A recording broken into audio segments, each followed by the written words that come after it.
तर मित्रांनो, पाणी हे पृथ्वीवरलं अमृत आहे हे उगाच म्हणत नाहीत मित्रांनो. कारण मी तुम्हाला पाठीमागं पण आपलं सोयाबीन दाखवलं होतं मित्रांनो, आणि रान ही कसं फाटायलं होतं ते पण दाखवलं होतं.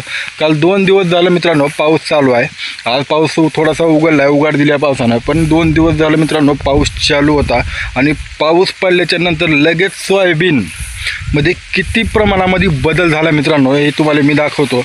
कारण हे बघू शकता मित्रांनो, 5-7 दिवसाखालीच आपण व्हिडिओ टाकला होता सोयाबीनची अवस्था काय होती, आणि आज बघू शकता तुम्ही सोयाबीनची अवस्था काय मित्रांनो. पाऊस 2च दिवस पडला आहे, चांगला मोठा, चांगले सडाके पडलेत.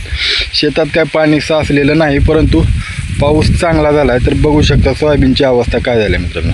खाल्लं रान हे दिसत नाही, पूर्ण रान झाकाळलेलं आहे. एवढं सोयाबीन, लगेचच सोयाबीनमध्ये फरक पडला आहे मित्रांनो. तर मित्रांनो, सोयाबीनचा कलरही बदललेला आहे आणि सोयाबीनवर किती टवटवी आल्या तुम्ही बघू शकता मित्रांनो. त्याच्यामुळे मित्रांनो पाण्याशिवाय शेती नाही मित्रांनो. कारण पाणी असल्याशिवाय शेतामध्ये आपण काही करू शकत नाही. आपल्याकडे कितीही शेती असली तरी त्याचा उपयोग नाही, कारण शेतामध्ये पाणी असणं महत्त्वाचं आहे. आणि पाऊस पडला तरच आपल्या शेतामध्ये पाणी येणार. विहीर असेल, बोर असेल, पाऊस पडला तरच त्याला पण पाणी राहणार आहे मित्रांनो. आणि पाऊस केव्हा पडणार आहे, ज्यावेळेस आपण झाडं वगैरे तोडणार नाही, शेतामधले झाडं वगैरे तोडणार नाही, बांधावरले झाडं तोडणार नाही, त्यावेळेस पाऊस हे भरपूर प्रमाणामध्ये पडेल मित्रांनो. तर मित्रांनो, कसं वाटलं आपलं सोयाबीन प्लीज कमेंट करून सांगा. तर ठीक आहे मित्रांनो, भेटूया नेक्स्ट व्हिडिओमध्ये. तोपर्यंत जय हिंद, जय महाराष्ट्र, हर हर महादेव.